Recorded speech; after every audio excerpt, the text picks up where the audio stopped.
Hello, कैसे हैं आप सब। हो सकता है आप मेरी वीडियो ना सुनते हों। अगर सुनते हैं तो लास्ट तक सुनें। और आपसे रिक्वेस्ट है कि इस वीडियो से कुछ भी बेहतर आपके जीवन में ऐड होता है तो उसे ज़रूर ऐड करें, क्योंकि मेरा उद्देश्य है अपने आसपास को बेहतर और खुश बनाना। अब मैं इकिगाई बुक के चैप्टर 9 के भाग 2, जिसमें जापान के दर्शन के विषय में बातें की गई हैं, उसके बारे में विचार रखूँगी। यहाँ राइटर 2 टेक्निक के बारे में कहते हैं। एक है वाबी साबी। वाबी साबी जो विचार है जापान का, यह एक बहुत ही सुंदर विचार है। यह कहता है कि कुछ परफेक्ट नहीं होता। आप अपरिपूर्ण में, क्षणिक पल भर की इन चीज़ों में जिसके अंदर कमियां हैं, उन सब में अच्छाई ढूंढें, उन सब को एम्ब्रेस करें, क्योंकि जो हम ब्यूटी या सुंदरता परफेक्शन में ढूंढते हैं, परिपूर्णता में ढूंढते हैं, परिपूर्ण तो कुछ होता ही नहीं, तो कैसे हम उस चीज़ को ढूंढ सकते हैं। इसलिए जापानियों का तर्क है कि जो भी वस्तु अपरिपूर्ण है, इम्परफेक्ट है और क्षणिक है, वही सच में सुंदर हो सकती है, क्योंकि यही विश्व की वास्तविक सच्चाई है। क्योंकि विश्व में कुछ भी परिपूर्ण होता ही नहीं है। आगे राइटर जापानीज कॉन्सेप्ट इची के बारे में बताते हैं। इस विचार का अर्थ है कि जो कुछ है वो इसी पल में है, इसी क्षण में है, और वो क्षण फिर दोबारा नहीं आएगा। यानी कि आपने जो इसी क्षण में जैसा महसूस किया है, जो जिया है, वो आप अगले क्षण में महसूस कर ही नहीं सकते। इसलिए कहते हैं कि आप अपने जीवन में अपने कुछ दोस्तों से, अपने अड़ोसी पड़ोसियों से या किसी अन्य व्यक्ति से जब मिलते हैं तो कभी भी वे व्यक्ति एक जैसे नहीं हो सकते। हर व्यक्ति की अपनी एक खासियत है, हर एक का अपना एक जीवन का तरीका है, यानी कि हर किसी में कुछ ना कुछ अलग है।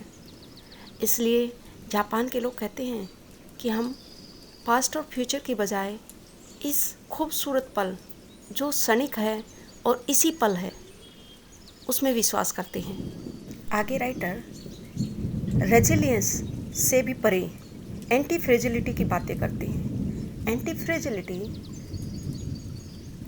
एक तरह से जो नाजुकता होती है उसका अपोजिट होता है। यानी मानव जीवन में अगर आपको कभी ऐसा धक्का लगे या कुछ ऐसा पल आए जो आपको स्ट्रेस दे, उस पल को आप स्ट्रेस में लेने की बजाय उससे कुछ सीख के और बेहतर होकर आगे बढ़ जाएं, वही एंटी फ्रेजिलिटी है। नसीम निकोलस टैलब एंटी फ्रेजाइल को बहुत सुंदर तरीके से बताते हैं। ये कहते हैं कि यह वर्ड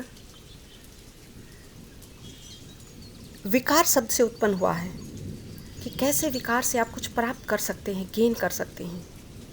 जैसे रेजिलियंस आपको आपके कठिन समय में आपको प्रोत्साहित रखता है, वहीं एंटी फ्रेजाइल आपको अपने कमज़ोर वक्त में और अधिक शक्तिशाली बनने की हिम्मत देता है। यह राइटर जापानी लोगों की एंटी फ्रेजिलिटी के बारे में बताते हैं कि कैसे 2011 की सुनामी के दौरान फुकुशिमा जो न्यूक्लियर पावर प्लांट था उसको प्रभाव हुआ, और उसके कारण वहाँ के आसपास का जीवन कष्टदायी हुआ। लेकिन ये लोग इतने मजबूत हैं कि इन्होंने कुछ समय के बाद ही अपने उस क्षेत्र को पुनः निर्मित करके दुनिया के सामने कैसे आप बुरी से बुरी सिचुएशन में भी अपने आप को और अधिक अच्छा प्रस्तुत कर सकते हैं, उसका उदाहरण दिया। राइटर आगे हमें कैसे हम एंटी फ्रेजाइल बने, यानी कि और अधिक सशक्त बने, उसके लिए कुछ स्टेप्स देते हैं। Number 1, create more option. Writer कहते हैं कि हमें अपने जीवन में सिर्फ एक ऑप्शन पर नहीं चलना चाहिए, एक से अधिक ऑप्शन होने चाहिए। यहाँ पर ये ओगमी गांव के लोगों की ही बातें करते हैं कि कैसे यहाँ के लोग एक अपना मेन जो उनका मुख्य धंधा होता है उसे रखते हैं, और सेकंड धंधे के रूप में वे अपने बगीचे की सब्जियों को और फ्रूट्स को बेचकर अपनी अर्निंग करते हैं।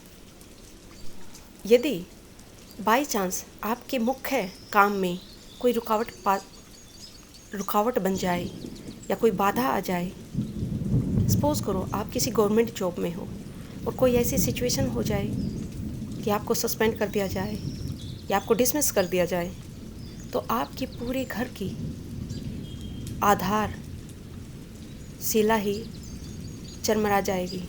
इसलिए यदि आपका इनकम का सोर्स अगर आपने कोई और अपना रखा है, तो कम से कम आपका जीवन, आपके परिवार का जीवन तो संकट में नहीं होगा।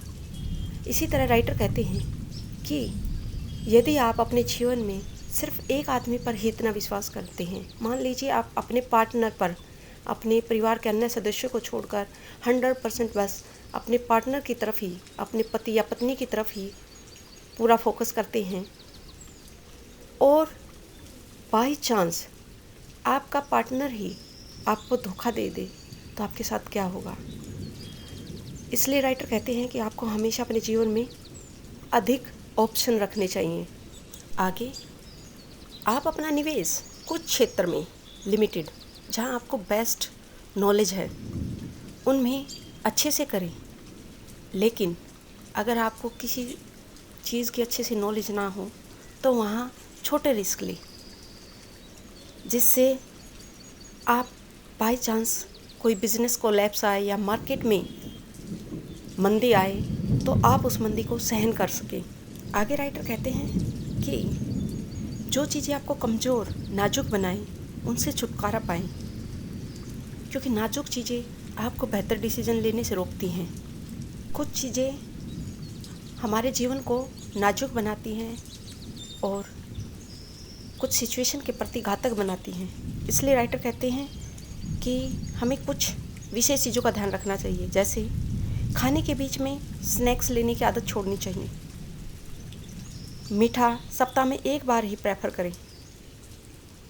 अपने उधार को धीरे धीरे चुकता करें। अपने समय को, अपने कीमती समय को टॉक्सिक लोग, यानी कि जो निंदनीय पर्सन हैं, उनमें ना इन्वेस्ट करें। और जो चीज़ आपको आनंद नहीं देती, उसमें अपना समय बर्बाद ना करें।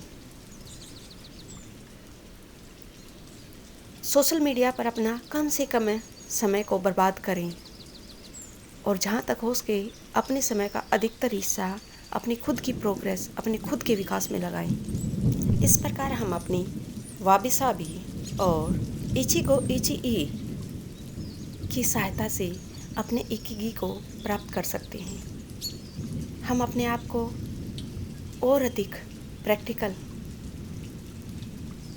बनाने के लिए जितना ज़्यादा इनपरफेक्ट पर काम करेंगे, उतना ही अधिक हम परफेक्ट ना से ही लेकिन परफेक्ट के करीब जाएंगे। और अगर आपको सीखना है ना जीवन में सबसे ज़्यादा, तो अपने इनपरफेक्शन पर काम करें, क्योंकि आपका हर इनपरफेक्शन आपको कुछ ना कुछ सिखा के जाता है। क्योंकि परफेक्ट तो सीखने की लास्ट स्टेज है। परफेक्ट मीन्स शून्यता, आप वहाँ शून्य हो जाएंगे। अगर आपको जीवन में प्रोग्रेस करनी है तो अपनी कमियों से, अपने आसपास की कमी को देखकर सीखें। आई होप आपको इकिगाई बुक के सभी चैप्टर्स से कुछ ना कुछ बेहतर सीखने को मिला होगा। और मुझे उम्मीद है कि अगर हम इस बुक का 10% भी अपनी लाइफ में फॉलो करेंगे तो कहीं ना कहीं हमारा जीवन पहले से काफ़ी कुछ अच्छा होगा। And thanks for listening the whole Ikigai book. Thanks for appreciating me. धन्यवाद।